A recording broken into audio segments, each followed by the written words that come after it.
नमस्कार, मैं doctor Poonam Jaiswal. Plant ecology में आज का टॉपिक है एनवायरमेंटल लॉज। आज हम देखते हैं कि भारत में संविधान द्वारा कौन से ऐसे प्रावधान किए गए हैं जिनके द्वारा पर्यावरण को बचाया जा सकता है और उनके लिए कौन से रूल्स, कौन से नोटिफिकेशंस एंड कौन से एक्ट बनाए गए हैं और कब बनाए गए हैं। सबसे पहले एक छोटा सा परिचय। Constitution of India imposes a duty on every citizen to protect and improve the natural environment, including forests, lake, rivers and wildlife.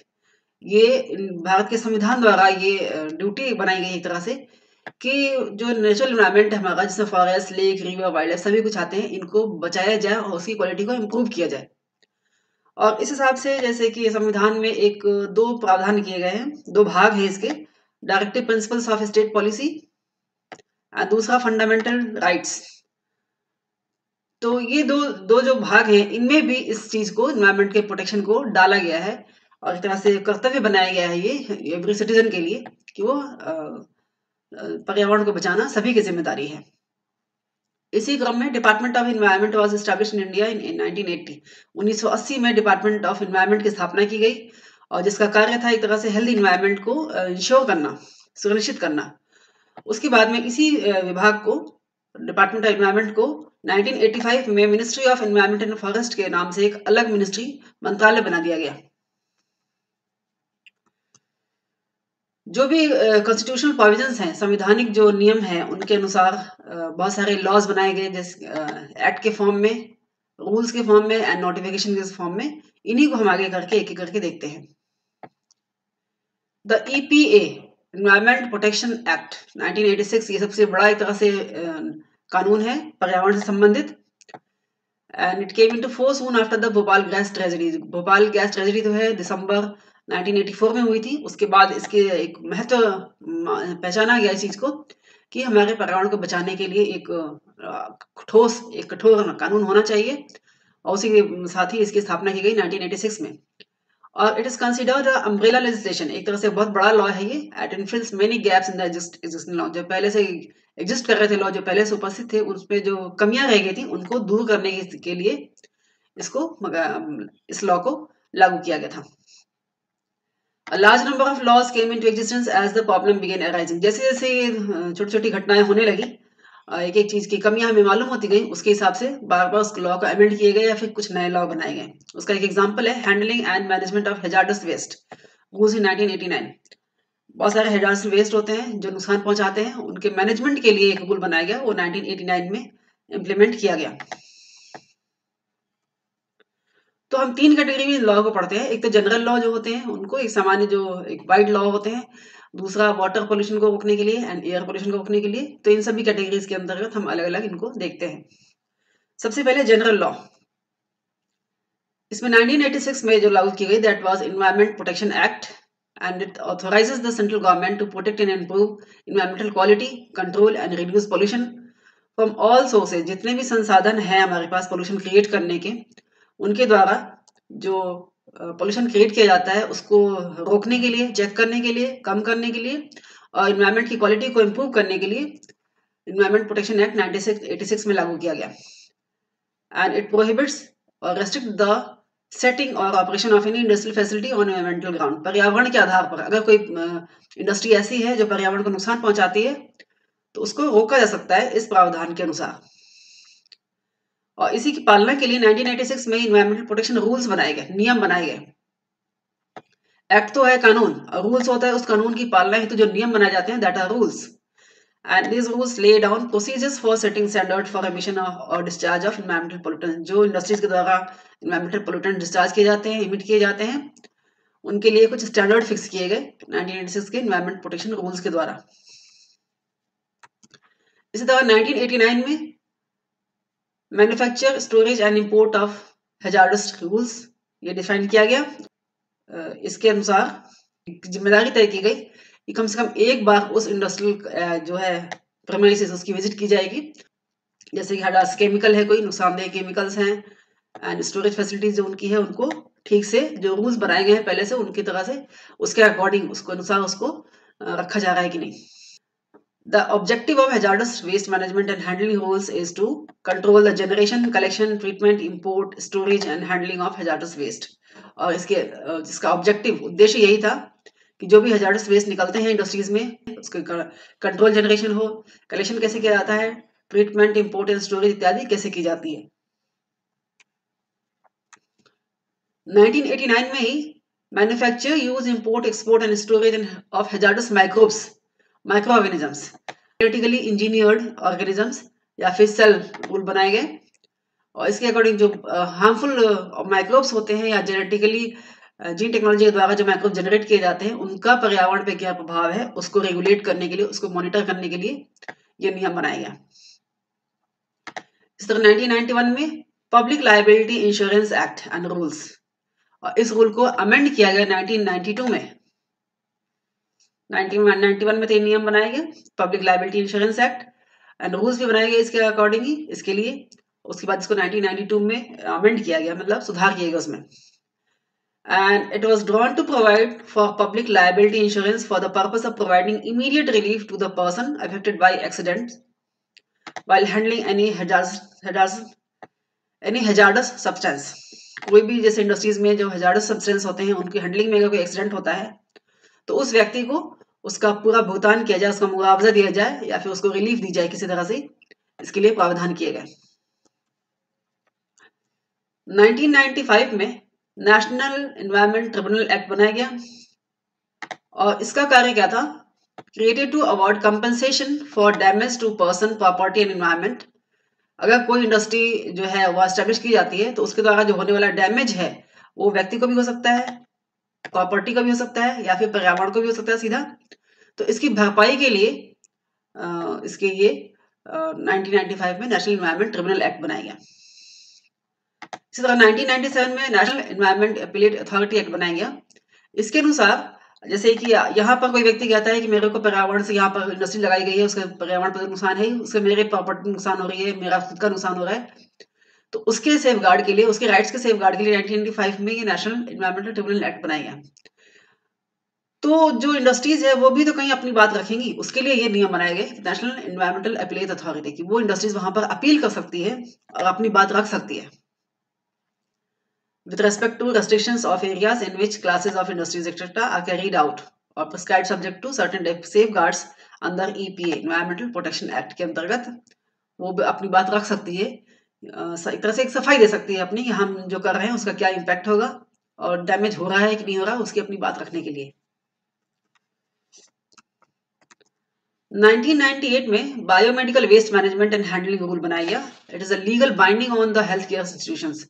एक तरह से ये एक कानूनी एक बंधन था जो इंस्टीट्यूशंस हैं, मेडिकल इंस्टीट्यूशन, उनके लिए कि वो जो हॉस्पिटल वेस्ट होते हैं, बायोमेडिकल वेस्ट होते हैं, उनके segregation, disposal, collection and treatment proper तरीके से करें। 1999 में environmental siting for industrial projects rule बनाया गया and it laid down detailed provisions related to areas to be avoided for siting of industries। वहां पर जो कि कुछ ऐसे जगह होते हैं जो कि बहुत ही इन्वायरमेंटली सेंसिटिव होते हैं, इको सेंसिटिव जोन्स होते हैं, वहां पर इंडस्ट्रियल प्रोजेक्ट्स हैं वहां पर साइटिंग ना कर सके, वहां पर एस्टेब्लिश ना हो सके, इसके लिए नियम बनाए गए। और साइट सिलेक्शन में इनकी भूमिका होती है, इस नियम के तहत साइट सिलेक्शन की जाती है। इसी तरह 2000 में the municipal solid waste management and handling rule बनाई गई। दिस इज एक्ट और उसी का रूल भी दिया गया 2000 में ही and it's apply to every municipal authority जो भी रिस्पॉन्सिबल है कलेक्शन के लिए, segregation, storage, transportation, processing and disposal of municipal solid waste है। तो हर म्यूनिसिपल जो अथॉरिटी है उसकी जिम्मेदारी है कि वो ये काम म्यूनिसिपल सॉलिड वेस्ट का मैनेजमेंट प्रॉपर तरीके से करें। इस तरह से 2000 में ही the ozone depleting substances regulation and control rule बनाया गया और इसका उद्देश्य ये था कि to regulate the production and consumption of ozone depleting substances जो एनवायरनमेंट में छोड़ी जाती हैं उनको कंट्रोल किया जाए। इसी तरह 2001 में the batteries management and handling rule. आपको मालूम है जो इलेक्ट्रॉनिक्स का सामान बहुत ज्यादा बढ़ने लग गए, गाड़ियों में भी बैटरीज यूज होती हैं, तो एक तरह से वेस्ट, एक तरह से इलेक्ट्रॉनिक वेस्ट जो है ये बैटरीज के फॉर्म में बहुत ज्यादा डिस्पोज होने लग गए, तो इसलिए इस रूल की आवश्यकता पड़ी। तो 2001 में ये नियम बनाया गया। This rule shall apply to every manufacturer and bulk consumer. ये मैन्युफैक्चरर के लिए भी लागू होता है जो बनाते हैं, एंड बल्क कंज्यूमर जो इसको यूज करते हैं उनके लिए भी है। To regulate and re ensure the environmental safe disposal of used battery. जो बैटरीज यूज की जाती हैं उसके बाद वो जब वेस्ट हो जाती हैं तो उसको प्रॉपर डिस्पोज किया जाए। 2002 में noise pollution regulation and control amendment rule बनाया गया और इसका उद्देश्य ये था कि ये let down terms and conditions as are necessary to reduce noise pollution को कम करने के लिए। 2002 में ही बायोलॉजिकल डाइवर्सिटी एक्ट बनाया गया and it provides for the conservation of biological diversity. Biological diversity के नियम देता है and sustainable use of biological resources. जितने भी रिसोर्सेज हैं बायोलॉजिकल उनका सस्टेनेबल यूज किया जाए and knowledge associated with it. इसके कंट्रोल के लिए, मैनेजमेंट के लिए ये नियम बनाया गया। अब देखते हैं फॉरेस्ट एंड वाइल्ड लाइफ से रिलेटेड कौन से कानून हैं, कौन से लॉज हैं। 1927 में इंडियन फॉरेस्ट एक्ट बनाया गया और इसको 1984 में अमेंड किया गया। फॉरेस्ट से रिलेटेड जितने भी लॉ है सभी उसके अंदर डाले गए and transit of forest police का मतलब है कि फॉरेस्ट के जो उत्पाद होते हैं, जो हमें मिलते हैं उत्पाद, उनको ठीक तरह से मैनेज करने के लिए and duty leviable on timber and other forest produce. और जो फॉरेस्ट के द्वारा जो टिम्बर या दूसरे प्रोडक्ट्स मिलते हैं उन पर लेवी इंड्यूस करने के लिए, लेवी इम्पोज करने के लिए ये नियम बनाया गया।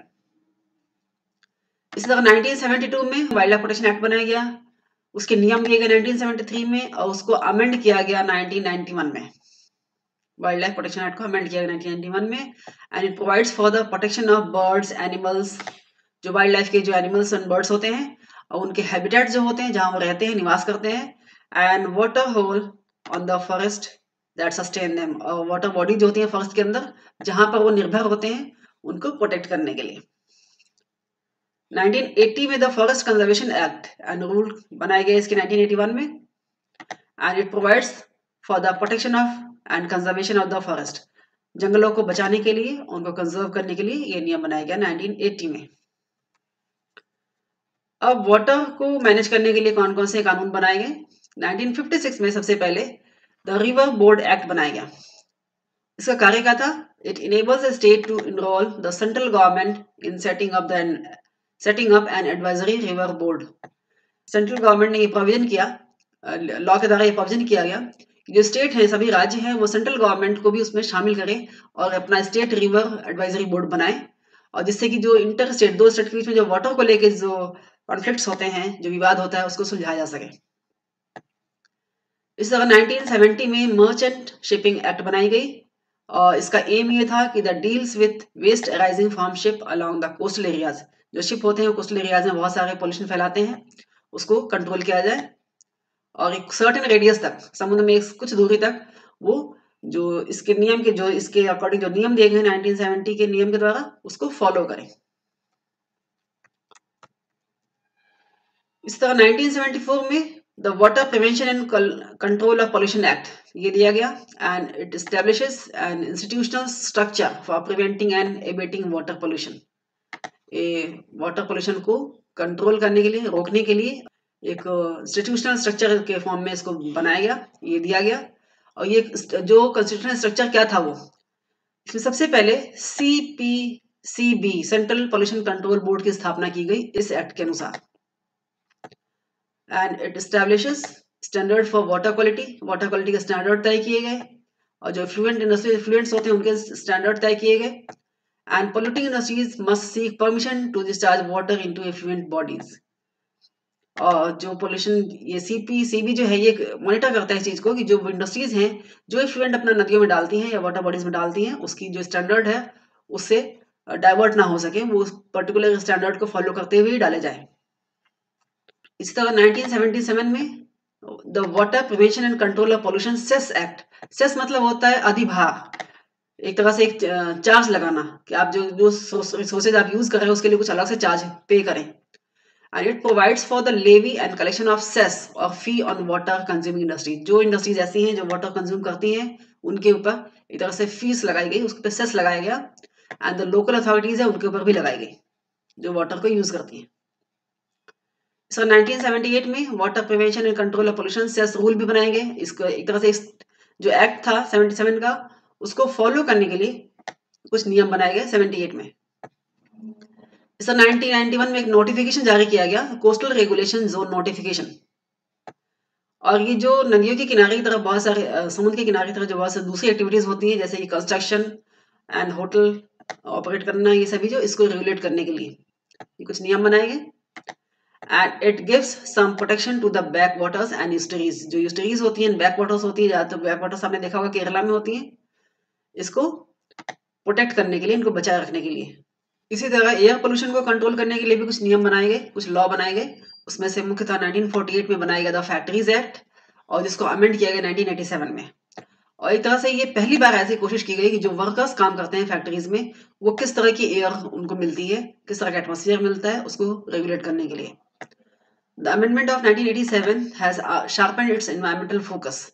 और जो अमेंडमेंट किया गया उससे इसका जो है पर्यावरण पे फोकस किया गया कि जो फैक्ट्रीज है, जो हजार्डस प्रोसेसेस वाली फैक्ट्रीज हैं, जहाँ पर खतरनाक केमिकल बनते हैं, उसका एनवायरमेंट थोड़ा सा रिस्की होता है, वहां पर किस तरह की एयर क्वालिटी रहती है, जिससे कि जो वर्कर्स वहां पे कार्य करते हैं उनको उनके हेल्थ पे असर ना पड़े।